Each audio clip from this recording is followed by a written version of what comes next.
ಎಲ್ರಿಗೂ ನಮಸ್ಕಾರ. ನೀವು ನೋಡ್ತಾ ಇದ್ದೀರಾ ಟಿವಿ ವಿಕ್ರಮ. ನಾನು ಮುಮ್ತಾಜ್ ಅಬ್ದುಲ್ ನೆಲೆಡ್ಕ. ವೀಕ್ಷಕರೇ, ದುರಂಧರ್ ಸಿನಿಮಾದಲ್ಲಿ ತೋರಿಸಿರುವಂಥದ್ದು ಸತ್ಯನೇ. ಸೆಪ್ಟೆಂಬರ್ 27ರ ರಾತ್ರಿ 2 ಗಂಟೆ ದೆಹಲಿ ನಗರದ ಶಾಹೀನ್ ಬಾಗ್ ಇಲ್ಲಿ ವಾಸ ಮಾಡ್ತಾ ಇದ್ದಂಥವರಿಗೆ ಒಂದು ಅಹಂಕಾರ ಇತ್ತು.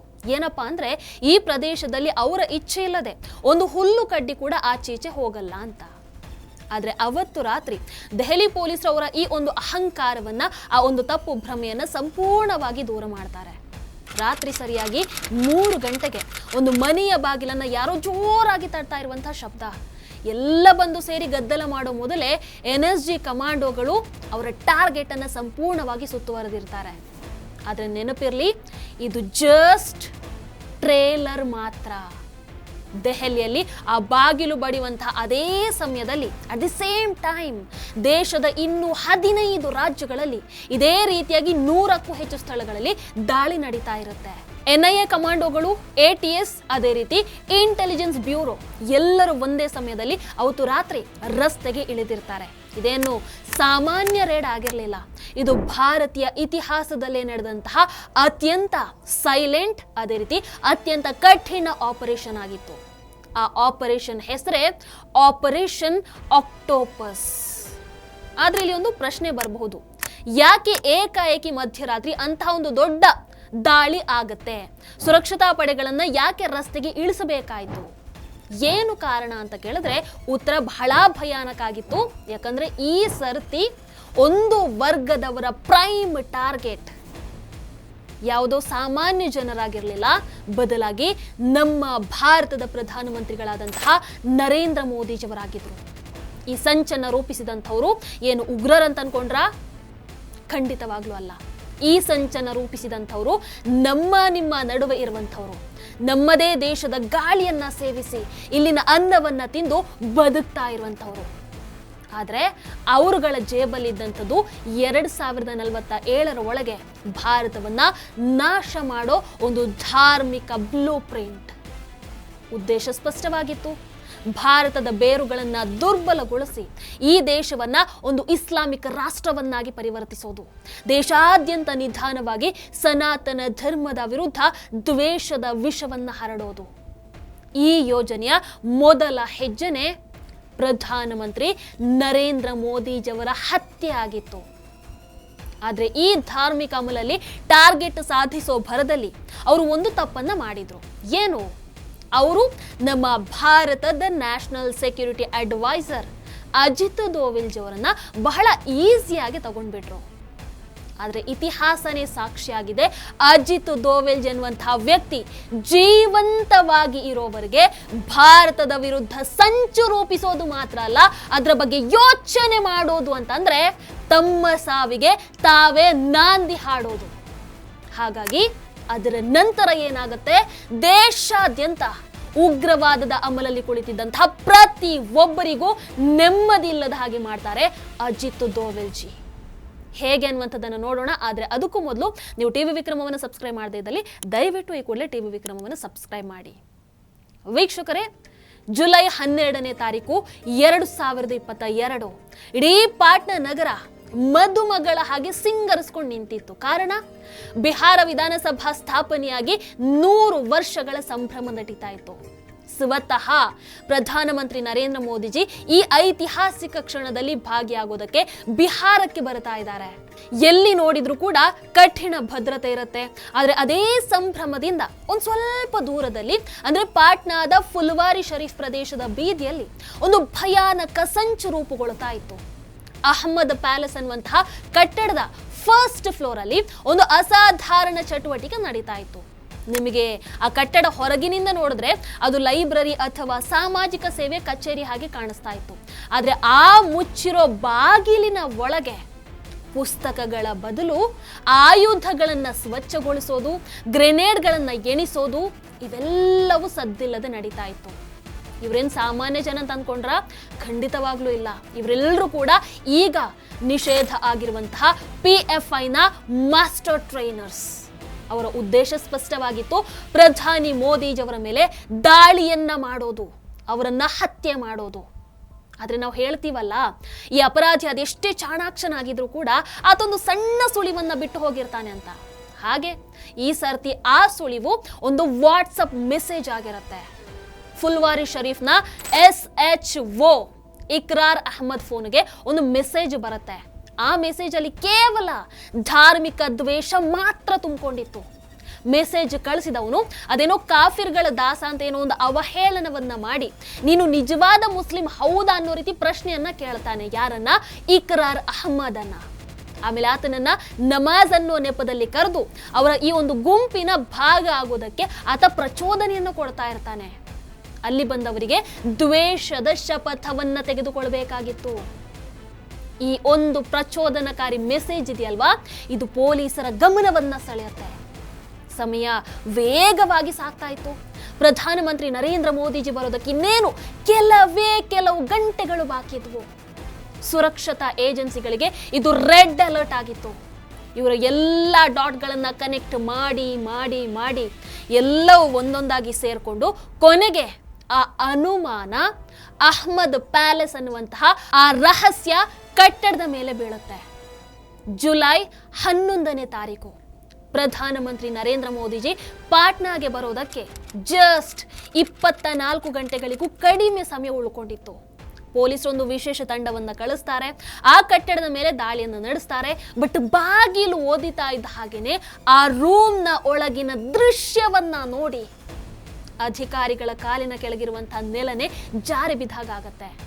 ಯಾಕಂದ್ರೆ ಅಲ್ಲಿ ಇದ್ದಂತಹ ಇಬ್ಬರು ವ್ಯಕ್ತಿಗಳು ದೇಶದ ಭದ್ರತಾ ವ್ಯವಸ್ಥೆಯನ್ನ ಒಂಥರ ಬೆಚ್ಚಿ ಬೀಳಿಸೋ ಹಾಗಿದ್ರು. ಮೊದಲನೇ ವ್ಯಕ್ತಿ Athar Parvez, Student Islamic Movement of India ಜೊತೆಗೆ ಸಂಪರ್ಕವನ್ನು ಹೊಂದಿದಂತಹ ಹಳೆಯ ಕಾರ್ಯಕರ್ತ. ಎರಡನೆಯ ವ್ಯಕ್ತಿ ಆತ ಇನ್ನೂ ಭಯಾನಕ ಆಗಿದ್ದ ಮೊಹಮ್ಮದ್ ಜಲಾಲುದ್ದೀನ್, ಜಾರ್ಖಂಡ್ನ ನಿವೃತ್ತ ಪೊಲೀಸ್ ಇನ್ಸ್ಪೆಕ್ಟರ್. ನೀವೇ ಒಂದು ಬಾರಿ ಯೋಚನೆ ಮಾಡಿ, ಜೀವನ ಪೂರ್ತಿ ತ್ರಿವರ್ಣ ಧ್ವಜ, ಭಾರತ, ಕಾನೂನನ್ನ ರಕ್ಷಿಸುವಂತಹ ಶಪಥ ತೆಗೆದುಕೊಂಡಂತಹ ವ್ಯಕ್ತಿ ಈಗ ದೇಶದ ಶತ್ರುಗಳ ಜೊತೆ ಕುಳಿತುಕೊಂಡು ಭಯೋತ್ಪಾದನೆಗೆ ತರಬೇತಿಯನ್ನ ನೀಡ್ತಾ ಇದ್ದ. ಇದು ಕೇವಲ ಭಯ ಪಡುವಂತ ವಿಚಾರ ಮಾತ್ರ ಅಲ್ಲ, ನಮ್ಮ ವ್ಯವಸ್ಥೆಯ ಆಳದವರೆಗೆ ಈ ದೇಶದ್ರೋಹಿ ಭಯೋತ್ಪಾದಕ ಕೀಟ ಯಾವ ರೀತಿ ಪ್ರವೇಶ ಮಾಡಿದನ್ನುವಂತಹ ಒಂದು ಕಹಿ ಸತ್ಯದ ದರ್ಶನ.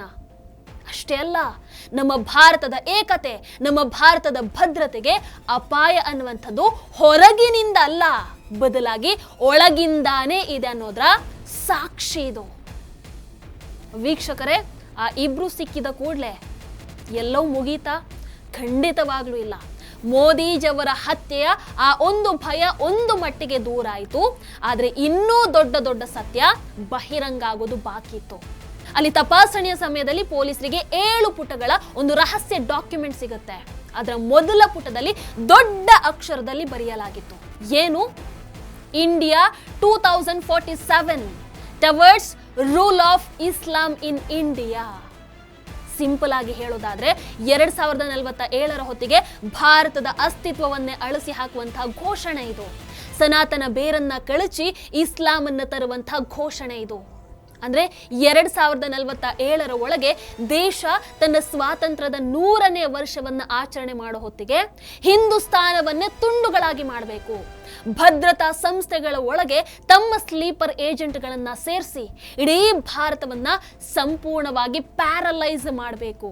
ಹಾಗಾಗಿ ಸರಿಯಾದ ಸಮಯ ಬಂದಾಗ ಈ ಡೆಮಾಕ್ರೆಟಿಕ್ ಅದೇ ರೀತಿ ಸೆಕ್ಯುಲರ್ ಭಾರತವನ್ನ ಒಂದು ಇಸ್ಲಾಮಿಕ್ ರಾಷ್ಟ್ರವಾಗಿ ಪರಿವರ್ತಿಸೋದು ಅವರ ಪ್ಲಾನ್ ಆಗಿರುತ್ತೆ. ಈ ಸುದ್ದಿ ದೆಹಲಿಗೆ ತಲುಪಿದ ಕೂಡಲೇ ಎಲ್ಲ ಇಂಟೆಲಿಜೆನ್ಸ್ ಏಜೆನ್ಸಿಗಳನ್ನ ಹೈ ಅಲರ್ಟ್ಗೆ ಹಾಕಲಾಗುತ್ತೆ. ವಿಶೇಷ ಗಂಭೀರ ಆಗಿತ್ತು ಅಂತಂದ್ರೆ ಫೈಲ್ ಅನ್ನ ಲೇಟ್ ಮಾಡದೆ ನೇರವಾಗಿ ನ್ಯಾಷನಲ್ ಸೆಕ್ಯೂರಿಟಿ ಅಡ್ವೈಸರ್ ಅಜಿತ್ ದೋವೆಲ್ಜಿ ಅವರ ಟೇಬಲ್ಗೆ ಕಳಿಸ್ಕೊಡಲಾಗುತ್ತೆ. ದೋವೆಲ್ಜಿ ಅದನ್ನ ಸೂಕ್ಷ್ಮವಾಗಿ ಗಮನಿಸಿ ಅವರಿಗೆ ಅರ್ಥ ಆಗುತ್ತೆ, ಅವರ ಸೂಕ್ಷ್ಮ ದೃಷ್ಟಿಗೆ ಅರ್ಥ ಆಗುತ್ತೆ, ಇದು ಕೇವಲ ಒಂದು ಉಗ್ರ ದಾಳಿಯ ಯೋಜನೆ ಅಲ್ಲ, ಇದು ನಾರ್ಮಲ್ ದಾಳಿ ಅಲ್ಲ, ಇದು ಭಾರತದ ಅಸ್ತಿತ್ವದ ವಿರುದ್ಧ ಆರಂಭ ಆಗಿರುವಂತ ಒಂದು ಆಳವಾದ ಶ್ಯಾಡೋ ವಾರ್. ಅರ್ಥ ಮಾಡ್ಕೊಳ್ತಾರೆ ಅವರು. ಈ ಅನುಮಾನ ನಿಜ ಆಗಿದ್ದು ಯಾವಾಗ ಗೊತ್ತಾ? ಜುಲೈ 15ನೇ ತಾರೀಕು ಐಬಿ ಇನ್ನೊಬ್ಬ ವ್ಯಕ್ತಿ ಮರ್ಗೂಬ್ ಅಹ್ಮದ್ ಡ್ಯಾನಿಶ್ ಅನ್ನ ಬಂಧನ ಮಾಡಿದಾಗ ಆತನ ಫೋನಲ್ಲಿ ಗಜ್ವಾ ಎ ಹಿಂದ್ ಅನ್ನುವಂಥ ಒಂದು ಗ್ರೂಪ್ ಸಿಗುತ್ತೆ. ಅದರ ಕಾಂಟ್ಯಾಕ್ಟ್ ನೇರವಾಗಿ ಪಾಕಿಸ್ತಾನ, ಅದೇ ರೀತಿ ಬಾಂಗ್ಲಾದೇಶದ ಉಗ್ರ ಸಂಘಟನೆಗಳ ಜೊತೆಗೆ ಇರುತ್ತೆ. ಈಗ ಚಿತ್ರ ಬಹಳ ಸ್ಪಷ್ಟ ಆಗಿತ್ತು. PFI ಯಾವ ಸಾಮಾಜಿಕ ಸಂಘಟನೆ ಕೂಡ ಅಲ್ಲ, ಇದು ಒಂದು ಪ್ಯಾರಾಸೈಟ್. ನಮ್ಮದೇ ವ್ಯವಸ್ಥೆ ಒಳಗೆ ನುಗ್ಗಿ ನಮ್ಮದೇ ಭಾರತದ ಬೇರುಗಳನ್ನ ದುರ್ಬಲಗೊಳಿಸುವಂತ ಒಂದು ಡೇಂಜರ್ ಅನ್ನುವಂಥದ್ದು ಈ ಮೂಲಕ ಅರ್ಥ ಆಗುತ್ತೆ. ಅಜಿತ್ ದೋವಲ್ಜಿ ಅವರಿಗೆ ಪ್ರಧಾನಮಂತ್ರಿ ನರೇಂದ್ರ ಮೋದಿಜಿಯವರ ಆ ಹತ್ಯೆ ಕನಸನ್ನ ಕಾಣ್ತಾ ಇರುವಂತಹ ದೇಶದ ಒಳಗೆ ಇರುವಂತಹ ಉಗ್ರರು ಓಪನ್ ಆಗಿ ಓಡಾಡ್ಕೊಂಡಿರುವಂಥದ್ದನ್ನ ಸಹಿಸ್ಕೊಂಡು ಕೂರೋದಕ್ಕೆ ಆಗ್ಲಿಲ್ಲ. ಪ್ರಧಾನಮಂತ್ರಿ ನರೇಂದ್ರ ಮೋದಿಜಿ ಅದೇ ರೀತಿ ಅಮಿತ್ ಶಾ ಅವರ ಜೊತೆಗೆ ಒಂದು ಟಾಪ್ ಸೀಕ್ರೆಟ್ ಮೀಟಿಂಗ್ ಅನ್ನು ನಡೆಸ್ತಾರೆ. ಅಲ್ಲಿ ಅವರು PFIನ ಸಂಪೂರ್ಣ ಡಾರ್ಕ್ ಸೀಕ್ರೆಟ್, ಆ PFIನ ನೈಜ ಇತಿಹಾಸವನ್ನ ಬಿಚ್ಚಿಡ್ತಾ ಹೋಗ್ತಾರೆ. ಅದಾಗಿ ಕೇವಲ 90 ದಿನಗಳಲ್ಲಿ PFIನ ಹೆಸರನ್ನ ಸಂಪೂರ್ಣವಾಗಿ ಇರೇಸ್ ಮಾಡ್ತೀವಿ ಅನ್ನುವಂತಹ ಪ್ರಾಮಿಸ್ ಅನ್ನ ಮಾಡ್ತಾರೆ. ಅಂದ್ರೆ PFIಗೆ ಟಾಟಾ ಬಾಯ್ ಬಾಯ್ ಹೇಳುವಂತಹ ಪ್ರಾಮಿಸ್ ಆಗಿತ್ತು.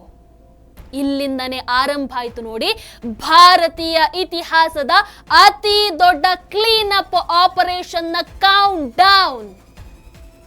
ದೋವಲ್ಜಿ ಅವರಿಗೆ ಗೊತ್ತಿತ್ತು PFI student Islamic Movement of India ಅಂದ್ರೆ ಸಿಮಿಯ ಹಾಗೆ ಅಲ್ಲ. ಈ PFI ಸಿಮಿ ಮಾಡಿದಂತಹ ಎಲ್ಲ ತಪ್ಪುಗಳನ್ನ ನೋಡಿ ಪಾಠವನ್ನ ಕಲ್ತ್ಕೊಂಡಿತ್ತು. ಅದಕ್ಕೆ PFI ತನ್ನನ್ನ ತಾನು ಹ್ಯೂಮನ್ ರೈಟ್ಸ್ ಅದೇ ರೀತಿ ಸಾಮಾಜಿಕ ಸೇವೆ ಅನ್ನುವಂಥ ಒಂದು ಕವಚದ ಒಳಗೆ ಅಡಗಿ ಕೂತಿತ್ತು. ಇಲ್ಲಿ ಯಾವುದೇ ದೃಢವಾದಂತಹ ಸಿದ್ಧತೆ ಇಲ್ಲದೆ PFI ವಿರುದ್ಧ ಡೈರೆಕ್ಟ್ ಕ್ರಮವನ್ನ ಕೈಗೊಂಡ್ರೆ ಅವರು ತಮ್ಮ ವಿಕ್ಟಿಮ್ ಕಾರ್ಡ್ ಅನ್ನ ಪ್ಲೇ ಮಾಡಿ ದೇಶವನ್ನೇ ದಂಗೆಯ ಬೆಂಕಿಯಲ್ಲಿ ಸುಟ್ಟು ಹಾಕ್ತಾ ಇದ್ರು. ಅದಕ್ಕೆ ಅಜಿತ್ ದೋವಲ್ಜಿ ಒಂದು ತಂತ್ರವನ್ನ ರೂಪಿಸ್ತಾರೆ. ಅಲ್ಲಿ ಶಕ್ತಿಗಿಂತ ಮೊದಲು ಬುದ್ಧಿಯನ್ನ ಬಳಸಬೇಕಾಗಿತ್ತು. ಅಜಿತ್ ದೋವಲ್ಜಿ ಅದನ್ನ ಮಾಡ್ತಾರೆ. ಸೊ ಮೊದಲ ದಾಳಿ ಸೋಷಿಯಲ್ ಐಸೋಲೇಷನ್. ಜುಲೈ 30ನೇ ತಾರೀಕು 2022 ದೆಹಲಿಯಲ್ಲಿ ಒಂದು ಇಂಟರ್ಫೇತ್ ಕಾನ್ಫರೆನ್ಸ್ ಕರೀತಾರೆ. ದೋವಲ್ಜಿ ಸ್ವತಃ ಅಲ್ಲಿ ಹಾಜರಿರ್ತಾರೆ. ಆ ದಿನ ದೇಶದ ದೊಡ್ಡ ದೊಡ್ಡ ಸೂಫಿ ಸಂತರಾಗಿರ್ಬೋದು, ಮುಸ್ಲಿಂ ಪಂಡಿತರಾಗಿರ್ಬೋದು ಒಂದೇ ಧ್ವನಿಯಲ್ಲಿ ಒಂದು ಘೋಷಣೆಯನ್ನು ಕೂಗ್ತಾರೆ.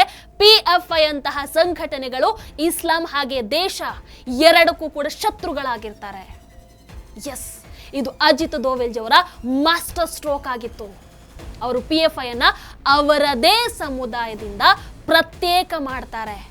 ಅವರೇ ಅದರ ವಿರುದ್ಧ ಘೋಷಣೆ ಕೂಗೋ ಹಾಗೆ ಮಾಡ್ತಾರೆ. ಹಾಗಾಗಿ ಟೇಬಲ್ ಟರ್ನ್ ಆಯಿತು. ಈಗ ಇದು ಮುಸ್ಲಿಮರ ವಿರುದ್ಧ ಸರ್ಕಾರ ಅನ್ನುವಂಥ ಹೋರಾಟ ಆಗಿ ಉಳ್ಕೊಂಡಿರಲಿಲ್ಲ. ಇದು ಉಗ್ರವಾದದ ವಿರುದ್ಧ ಭಾರತ ಅನ್ನುವಂತಹ ವಿಚಾರದಲ್ಲಿ ಆಗುವಂತಹ ಹೋರಾಟ ಆಗಿತ್ತು. ಇನ್ನು ಎರಡನೇ ದಾಳಿ ಆಗುವಂಥದ್ದು ದಿ ಸೈಲೆಂಟ್ ಕಿಲ್.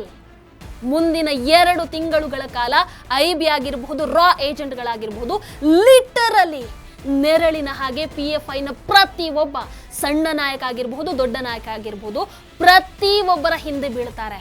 ಅವರು ಏನು ಮಾಡ್ತಾರೆ, ಎಲ್ಲಿ ಹೋಗ್ತಾರೆ, ಏನು ತಿಂತಾರೆ, ಯಾರನ್ನ ಭೇಟಿ ಮಾಡ್ತಾರೆ, ಅವರ ಬ್ಯಾಂಕ್ ಖಾತೆಗಳಿಗೆ ಗಲ್ಫ್ ದೇಶಗಳಿಂದ ಎಷ್ಟು ಹವಾಲಾ ಹಣ ಬರುತ್ತೆ, ಹೀಗೆ ಪ್ರತಿ ಸಣ್ಣ ಪುಟ್ಟ ಮಾಹಿತಿ ಕೂಡ ದಾಖಲಾಗ್ತಾ ಹೋಗುತ್ತೆ. ಇಲ್ಲಿ ಆಶ್ಚರ್ಯದ ವಿಚಾರ ಏನಪ್ಪಾ ಅಂತಂದ್ರೆ PFI ನಾಯಕರಿಗೆ ಈ ವಿಚಾರದಲ್ಲಿ ಒಂದು ಸಣ್ಣ ಅನುಮಾನ ಕೂಡ ಬಂದಿರಲಿಲ್ಲ. ಅವರ ಡ್ರೈವರ್ಗಳಿಂದ ಹಿಡಿದು ಅಡುಗೆ ಮಾಡೋರ ತನಕ ಪ್ರತಿ ಒಬ್ಬರ ಮೇಲೂ ಕೂಡ ಏಜೆನ್ಸಿಗಳು ಕಣ್ಣನ್ನ ಇಟ್ಟಿದ್ರು. ಬಲಿಯನ್ನ ಬೀಸ್ತಾರೆ. ಲಿಸ್ಟ್ ರೆಡಿ ಆಗಿತ್ತು. ಇನ್ನು ಏನು ಉಳಿದಿರೋದು ಆಪರೇಷನಲ್ ನೈಟ್. ಅದಾದ ನಂತರ ದಿ ಎಂಡ್ ಅಂದ್ರೆ PFIನ ಅಂತ್ಯ. ವೀಕ್ಷಕರ ಇನ್ನೊಂದು ಕಡೆ PFIನ ಹೆಡ್ ಕ್ವಾರ್ಟರ್ ಅಲ್ಲಿ ಎಲ್ಲವೂ ಕೂಡ ಒಂಥರ ಶಾಂತವಾಗಿತ್ತು. ಐಡಿಯಾನೇ ಇಲ್ಲ. ಅವ್ರು ಯಾರಿಗೂ ಕೂಡ ಅಂದಾಜು ಕೂಡ ಇರಲಿಲ್ಲ. ದೆಹಲಿಯಲ್ಲಿ ಅವರ ಡೆತ್ ವಾರೆಂಟ್ ಆಪರೇಷನ್ ಆಕ್ಟೋಪಸ್ ಈಗಾಗಲೇ ಸೈನ್ ಆಗಿತ್ತು ಅಂತ. ಈ ಆಪರೇಷನ್ನ ಅತಿ ದೊಡ್ಡ ಸವಾಲು ಕಂಪ್ಲೀಟ್ ಸೀಕ್ರೆಸಿಯನ್ನ ಮೇಂಟೈನ್ ಮಾಡೋದು. ಯಾಕಂದ್ರೆ PFI ಹತ್ರ ವಕೀಲರ ಸೇನೆ ಇತ್ತು. ಜಸ್ಟ್ ವಕೀಲರ ಸೇನೆ ಮಾತ್ರ ಇರಲಿಲ್ಲ, ಒಂದು ಕರೆಗೆ ದಂಗೆಯನ್ನ ಎಬ್ಬಿಸುವಂತಹ, ದಂಗೆಯನ್ನ ಹಬ್ಬಿಸುವಂತಹ ದೊಡ್ಡ ಸ್ಲೀಪರ್ ಸೆಲ್ಗಳು ಕೂಡ ಸಿದ್ಧ ಆಗಿದ್ರು. ಒಂದು ಸಣ್ಣ ಸುದ್ದಿ ಹೊರಗೆ ಲೀಕ್ ಆಗಿದ್ರು ಭಾರಿ ಅವಾಂತರ, ಭಾರಿ ದೊಡ್ಡ ಸಮಸ್ಯೆ ಆಗ್ತಾ ಇತ್ತು. ಹಾಗಾಗಿ ಅಜಿತ್ ದೋವಲ್ಜಿ ಇಲ್ಲೂ ಒಂದು ಮಾಸ್ಟರ್ ಸ್ಟ್ರೋಕ್ ಅನ್ನ ಮಾಡ್ತಾರೆ. ಅದನ್ನ ಅರ್ಥ ಮಾಡ್ಕೊಳ್ಳೋದು ಬಹುಶಃ ಶತ್ರುಗಳ ಸಾಮರ್ಥ್ಯವನ್ನ ಕೂಡ ಮೀರಿದ್ದಾಗಿತ್ತು. ಸೆಪ್ಟೆಂಬರ್ 2ನೇ ತಾರೀಕು 2022 ಕೊಚ್ಚಿಯಲ್ಲಿ INS ವಿಕ್ರಾಂತ್ ಉದ್ಘಾಟನಾ ಕಾರ್ಯಕ್ರಮ ನಡೀತಾ ಇರುತ್ತೆ. ಕಾರ್ಯಕ್ರಮ ಮುಗಿದ ನಂತರ ಪ್ರಧಾನಮಂತ್ರಿ ನರೇಂದ್ರ ಮೋದಿಜಿ ಸೀದಾ ದೆಹಲಿಗೆ ಬರ್ತಾರೆ. ಆದರೆ ಅಜಿತ್ ದೋವಲ್ಜಿ ಮಾತ್ರ ಕಾಣೆ ಆಗಿಬಿಡ್ತಾರೆ. ಅದೇ ರಾತ್ರಿ ಕೊಚ್ಚಿಯ ಒಂದು ಗೆಸ್ಟ್ ಹೌಸ್ ಅಲ್ಲಿ ಕೇರಳ ಪೊಲೀಸ್ನ ಟಾಪ್ ಅಧಿಕಾರಿಗಳ ಜೊತೆಗೆ ಒಂದು ರಹಸ್ಯ ಸಭೆಯನ್ನ ನಡೆಸ್ತಾರೆ. ನೆಕ್ಸ್ಟ್ ಡೇ ಅದನ್ನ ಮುಗಿಸಿ ಸೈಲೆಂಟ್ ಆಗಿ ಮುಂಬೈಗೆ ಬಂದು ಬಿಡ್ತಾರೆ. ಮಾಧ್ಯಮಗಳಿಗೆ ಇದು ಸಾಮಾನ್ಯ ಸೆಕ್ಯೂರಿಟಿ ಆಡಿಟ್ ತರ ಕಾಣಿಸ್ತು. ಆದರೆ ನಿಜವಾಗ್ಲೂ ಅಜಿತ್ ದೋವಲ್ಜಿ ಶತ್ರುವಿನ ಮನೆ ಒಳಗೆ ಹೋಗಿ ಗ್ರೌಂಡ್ ಝೀರೋ ತಯಾರಿಯನ್ನ ಪರಿಶೀಲನೆ ಮಾಡಿ ಬಂದಿರ್ತಾರೆ. ಸೆಪ್ಟೆಂಬರ್ 21ನೇ ತಾರೀಕು ರಾತ್ರಿ ದೆಹಲಿಯಲ್ಲಿ ಸಂಜೆ 7 ಗಂಟೆ ಗೃಹ ಸಚಿವಾಲಯದ ಮೀಟಿಂಗ್ ರೂಮಲ್ಲಿ ದೇಶದ 4 ಅತಿ ದೊಡ್ಡ ಶಕ್ತಿಶಾಲಿ ವ್ಯಕ್ತಿಗಳು ಕೂತಿರ್ತಾರೆ. ಯಾರೆಲ್ಲ? ಪ್ರಧಾನಮಂತ್ರಿ ನರೇಂದ್ರ ಮೋದಿಜಿ, ಅಮಿತ್ ಶಾಜಿ, ಅಜಿತ್ ದೋವಲ್ಜಿ, IB ಮುಖ್ಯಸ್ಥ ತಪನ್ ಡೇಕಾಜಿ. ದೋವಲ್ಜಿ ಟೇಬಲ್ ಮೇಲೆ 15 ರಾಜ್ಯಗಳ 93 ಸ್ಥಳಗಳ ಪಟ್ಟಿಯನ್ನ ಇಟ್ಟು ಬಿಡ್ತಾರೆ. ಸಿದ್ಧತೆ ಎಷ್ಟು ಸೀಕ್ರೆಟ್ ಇತ್ತು ಅಂತಂದ್ರೆ ಯಾವ ರಾಜ್ಯದ ಪೊಲೀಸರಿಗೆ ಕೂಡ ಟಾರ್ಗೆಟಿನ ಹೆಸರೇ ಗೊತ್ತಿರಲಿಲ್ಲ. ಆ ಕ್ಷಣಕ್ಕೂ ದಾಳಿ ನಡೆಸೋ ಸ್ಥಳೀಯ ಠಾಣೆಯ SHOಗೂ ಕೂಡ ರೇಡ್ ಬಗ್ಗೆ ಐಡಿಯಾನೇ ಇರಲಿಲ್ಲ. ಇನ್ನೇನು ಕೇವಲ 10 ನಿಮಿಷ ಇದೆ ಅನ್ನುವಾಗ ಸ್ಥಳದ ಮಾಹಿತಿಯನ್ನು ಕೊಡ್ತಾರೆ. ಪರಿಸ್ಥಿತಿ ತುಂಬಾ ಗಂಭೀರ ಆಗಿತ್ತು. ಪ್ರಧಾನಮಂತ್ರಿ ನರೇಂದ್ರ ಮೋದಿಜಿ ಎಲ್ಲವನ್ನ ಪರಿಶೀಲನೆ ಮಾಡಿ ಕೇವಲ ಒಂದು ಸಾಲಲ್ಲಿ ತಮ್ಮ ನಿರ್ಧಾರವನ್ನ ಹೇಳ್ತಾರೆ. ಆಕ್ಷನ್ ತಗೊಳ್ಳೋದು ದೇಶದ ಶಾಂತಿಗೆ ಭಂಗ ಆಗದ ಹಾಗೆ ಇರಬೇಕು. ಆದ್ರೆ ಹೆಂಗೆ ಕ್ಲೀನ್ ಮಾಡಬೇಕು ಅಂತಂದ್ರೆ ಎಷ್ಟು ಕಠಿಣ ಆಗಿರಬೇಕು ಅಂತಂದ್ರೆ ಶತ್ರು ಮತ್ತೆ ತಲೆಯನ್ನ ಎತ್ತಬಾರ್ದು. ಅಷ್ಟೇ ಆಯ್ತಲ್ವಾ? ಪರ್ಮಿಷನ್ ಸಿಕ್ಕಿಬಿಡ್ತು.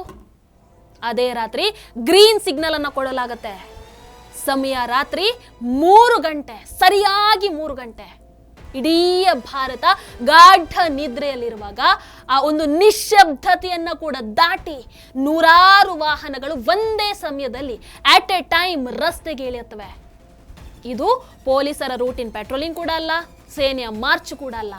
ಇದು NIA ಅದೇ ರೀತಿ EDಯ ಸ್ಟ್ರೈಕ್ ಟೀಮ್ ಆಗಿದ್ವು. ಅವರನ್ನ CRPFನ ಧೈರ್ಯಶಾಲಿ ಕಮಾಂಡೋಗಳು ಮುನ್ನಡೆಸ್ತಾ ಇದ್ರು.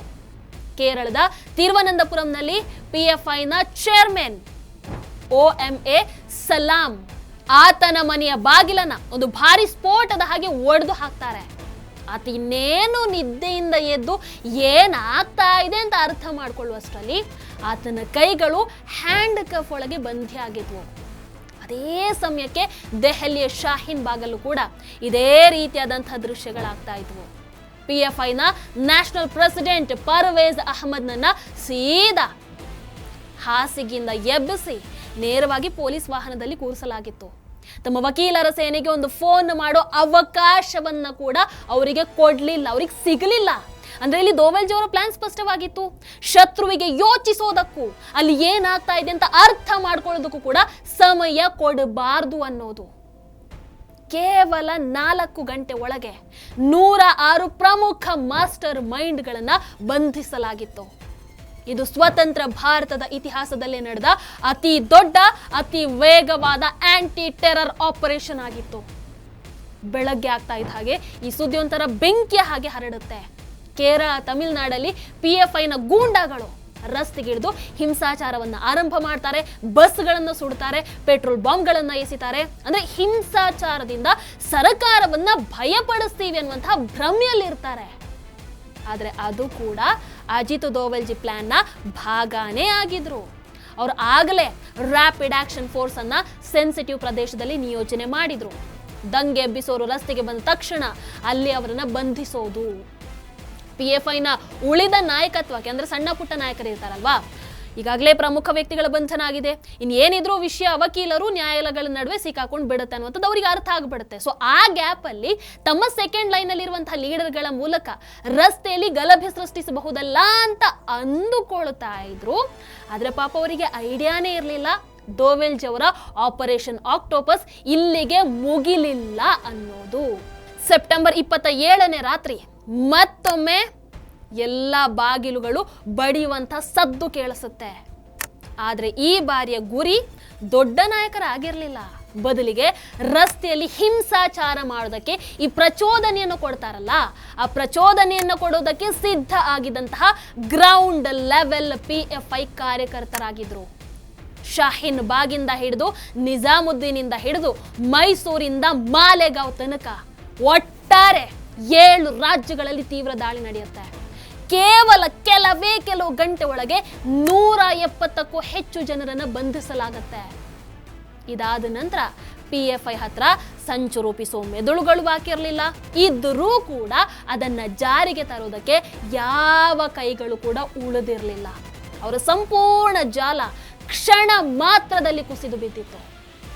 ಸೆಪ್ಟೆಂಬರ್ 28ರ ಬೆಳಗ್ಗೆ ಗೃಹ ಸಚಿವಾಲಯದಿಂದ ಒಂದು ಐತಿಹಾಸಿಕ ಅಧಿಸೂಚನೆ ಹೊರಗೆ ಬರುತ್ತೆ. ಸರ್ಕಾರ PFI ಅದೇ ರೀತಿ ಅದರ 8 ಸಹಾಯಕ ಸಂಘಟನೆಗಳ ಮೇಲೆ UAPA ಅಡಿಯಲ್ಲಿ 5 ವರ್ಷಗಳ ನಿಷೇಧವನ್ನ ವಿಧಿಸಿದೆ ಅಂತ. ಇದು ಜಸ್ಟ್ ಪೇಪರ್ ಮೇಲೆ ಇರುವಂತಹ ನಿಷೇಧ ಅಲ್ಲ, ಇದು ಉಗ್ರವಾದದ ಸಂಪೂರ್ಣ ಎಕೋಸಿಸ್ಟಮ್ನ ಸಂಪೂರ್ಣ ಶಟ್ ಡೌನ್ ಆಗಿತ್ತು. ಕ್ಷಣಾರ್ಧದಲ್ಲಿ ಅವರ ಬ್ಯಾಂಕ್ ಖಾತೆಗಳು ಫ್ರೀಸ್ ಆಗುತ್ತವೆ, ಅವರ ವೆಬ್ಸೈಟ್, ಸೋಷಿಯಲ್ ಮೀಡಿಯಾ ಹ್ಯಾಂಡಲ್ಗಳು ಎಲ್ಲವೂ ಕೂಡ ಬ್ಲಾಕ್ ಆಗುತ್ತೆ. ದೇಶಾದ್ಯಂತ ಇರುವಂತಹ ಅವರ ಕಚೇರಿಗಳಿಗೆ ಬೀಗ ಬೀಳುತ್ತೆ. ಒಂದು ಬಾರಿ ಯೋಚನೆ ಮಾಡಿ, PFI 2047ರ ಒಳಗೆ ಭಾರತವನ್ನ ಇಸ್ಲಾಮೀಕರಣ ಮಾಡುವಂತಹ ಕನಸನ್ನ ಕಂಡಿತ್ತು. ಮೋದಿಜಿ ಹತ್ಯೆ ಮಾಡುವಂತಹ ಕನಸನ್ನ ಕಂಡಿತ್ತು. ಆದರೆ ಕೇವಲ 90 ದಿನಗಳಲ್ಲಿ ಅವರ ಕನಸನ್ನ ಅಜಿತ್ ದೋವಲ್ಜಿ ನುಚ್ಚು ನೂರು ಮಾಡ್ತಾರೆ. ಒಂದು ಗುಂಡನ್ನು ಹಾರಿಸದೆ, ಯಾವ ದೊಡ್ಡ ಗಲಭೆ ಕೂಡ ನಡೆಯದೆ, ಯಾವ ನಿರಪರಾಧಿಯ ರಕ್ತ ಕೂಡ ಹರಿಯದೆ ಭಾರತದ ಭದ್ರತಾ ಸಂಸ್ಥೆಗಳು ಒಂದು ದೊಡ್ಡ ಕ್ಯಾನ್ಸರ್ ಅನ್ನ ದೇಶದ ದೇಹದಿಂದ ಕತ್ತರಿಸಿ ಹಾಕಿತ್ತು. ಇವತ್ತು PFIನ ಅಸ್ತಿತ್ವ ಭಾರತದ ನಕ್ಷೆಯಿಂದನೇ ಅಳಿಸಿ ಹಾಕಲಾಗಿದೆ. ಆದ್ರೆ ಇದು ಕೇವಲ ಒಂದು ಸಂಘಟನೆ ಮುಗಿದಂತಹ ಕಥೆ ಅಲ್ಲ. ಇದು ಭಾರತ ಉಗ್ರವಾದದ ಮುಂದೆ ಯಾವತ್ತೂ ತಲೆಬಾಗಲ್ಲ ಅನ್ನುವಂತಹ ಒಂದು ದೃಢ ನಿಲುವಿನ ಕಥೆ. ಇದು ದುರಂಧರ ಸಿನಿಮಾದಲ್ಲಿ ತೋರಿಸಿರೋ ಹಾಗೆ ನಮಗೆ ಗೊತ್ತಿಲ್ಲದೆ ತಮ್ಮ ಗುರುತನ್ನ ಅಳಿಸಿ ತಮ್ಮ ಪ್ರಾಣವನ್ನ ಪಣಕ್ಕಿಟ್ಟು ಪ್ರತಿ ಹಂತದಲ್ಲೂ ನಮ್ಮ ದೇಶದ ಸುರಕ್ಷತೆಗೆ ಕೆಲಸ ಮಾಡುವಂತಹ ಭಾರತದ ಇಂಟೆಲಿಜೆನ್ಸ್ ಏಜೆನ್ಸಿಯ ಕಥೆ. ಅವರಲ್ಲಿ ಹೋರಾಡ್ತಾ ಇರ್ತಾರೆ, ಪ್ರತಿದಿನ ಪ್ರತಿ ಕ್ಷಣ ದೇಶಕ್ಕಾಗಿ ಹೋರಾಡ್ತಾ ಇರ್ತಾರೆ. ಆದ್ರೆ ನಾವು ನೀವು ಅವರಿಂದಾಗಿ ನಮ್ಮ ಮನೆಗಳಲ್ಲಿ ನೆಮ್ಮದಿಯ ನಿದ್ರೆಯನ್ನ ಮಾಡ್ತಾ ಇರ್ತೀವಿ. ಆಪರೇಷನ್ ಆಕ್ಟೋಪಸ್ ಭಾರತದ ಅಂತಹ ಭದ್ರತಾ ಸಂಸ್ಥೆಗಳ ಒಂದು ಶಕ್ತಿಯ ಪ್ರತೀಕ ಅಂತಂದ್ರೆ ಖಂಡಿತವಾಗ್ಲೂ ತಪ್ಪಾಗಲ್ಲ. ಅದಕ್ಕಿಂತ ಮುಖ್ಯವಾಗಿ ಇದು ಅಜಿತ್ ದೋವಲ್ಜಿ ಅವರ ಚಾಣಾಕ್ಷತನದ ಕಥೆ. ಭಾರತದ ಮೇಲೆ ಬರುವಂತಹ ಪ್ರತಿ ಒಂದು ಅಪಾಯವನ್ನ ಕೂಡ ಮೊದಲೇ ಪತ್ತೆ ಹಚ್ಚಿ ಬೇರು ಸಮೇತ ಕಿತ್ತು ಹಾಕುವಂತಹ ಅಜಿತ್ ದೋವಲ್ಜಿ ಅವರ ಕಥೆ. ಅವರು ಸಾವಿರಾರು ದಾಳಿಗಳನ್ನ ಸೈಲೆಂಟ್ ಆಗಿ ನಮಗೆ ಗೊತ್ತಿಲ್ಲದ ಹಾಗೆ ತಡೆದಿದ್ದಾರೆ. ಅವುಗಳ ಬಗ್ಗೆ ನಮಗೆ ಅಂದ್ರೆ ಸಾಮಾನ್ಯ ಜನರಿಗೆ ಏನೇನು ಗೊತ್ತಾಗದ ಹಾಗೆ ನೋಡ್ಕೊಂಡಿದ್ದಾರೆ. ಬಹುಶಃ ಅವರಂತಹ ರಿಯಲ್ ಹೀರೋ ಯಾರು ಇಲ್ಲ. ಯಾರ್ಯಾರನ್ನೋ ಹೀರೋ ಮಾಡಿ ಮೆರೆಸ್ತೀವಿ, ಆದರೆ ಇವರುಗಳು ನಮ್ಮ ನಿಜವಾದ ಹೀರೋಗಳು. ಬಟ್ ಅದು ಏನೇ ಇರಲಿ, ಅಜಿತ್ ದೋವಲ್ಜಿ ಮಾತ್ರ ಇದ್ಯಾವುದರ ಪರಿವಿಲ್ಲದೆ ಸೈಲೆಂಟ್ ಆಗಿ ಪ್ರತಿದಿನ ಪ್ರತಿ ಕ್ಷಣ ಭಾರತದ ಸೈಲೆಂಟ್ ವಾರಿಯರ್ ಆಗಿ ಕೆಲಸವನ್ನ ಮಾಡ್ತಾ ಇದ್ದಾರೆ. ಈ ದೇಶದ ಅಖಂಡತೆಯ ಮೇಲೆ ಯಾವುದೇ ಕಪ್ಪು ಚುಕ್ಕೆ ಬಾರದ ಹಾಗೆ ಪ್ರತಿದಿನ ಪ್ರತಿ ಕ್ಷಣ ಹೋರಾಟವನ್ನ ಮಾಡ್ತಾ ಇರ್ತಾರೆ. Really we are proud of you sir. We are proud of our intelligence agency. ನಮಸ್ಕಾರ. ಟಿವಿ ವಿಕ್ರಮ, ದೇಶ ನಿಮ್ಮ ಕೈಯಲ್ಲಿ. ಈ ಕಾರ್ಯಕ್ರಮ ನಿಮಗೆ ಇಷ್ಟ ಆಗಿದ್ದಲ್ಲಿ ಲೈಕ್, ಶೇರ್ ಹಾಗೂ ಕಮೆಂಟ್ ಮಾಡಿ. ಟಿವಿ ವಿಕ್ರಮದ ಕಾರ್ಯಕ್ರಮಗಳನ್ನು ನಿರಂತರವಾಗಿ ವೀಕ್ಷಿಸಲು ಸಬ್ಸ್ಕ್ರೈಬ್ ಮಾಡಿ, ಬೆಲ್ ಐಕನ್ ಒತ್ತಿ.